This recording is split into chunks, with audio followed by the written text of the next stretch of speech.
बांधकाम विभाग आणि महापालिकेच्या भोंगड कारभाराने नांदेडकरांचा जीव धोक्यात असल्याचं चित्र शहरात पाहायला मिळत आहे। नांदेड शहरात सर्वच रस्त्यावर विकास कामे सुरू आहेत, पण कुठेही नागरिकांच्या सुरक्षिततेची काळजी घेतली जात नाही। शहरातील वर्कशॉप रोडवर प्रवास करणाऱ्या नागरिकांना दोन्ही रस्ता केबल टाकण्यासाठी खोदण्यात आल्याने सकाळपासून 25 नागरिक रस्त्यावर दुचाकी स्लिप होऊन पडले।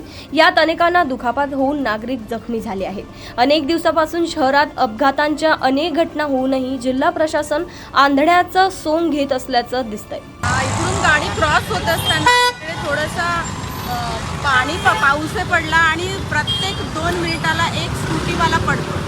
2 मुली पडल्यात, मी 2 मुलांना घेऊन पडले, मला मार लागला आणि तिथे स्लीप होतं, खड्डा पण आहे। 18 जण पडले सकाळपासून आज सकाळपासून 18 जण पडलेले बघा या ठिकाणी।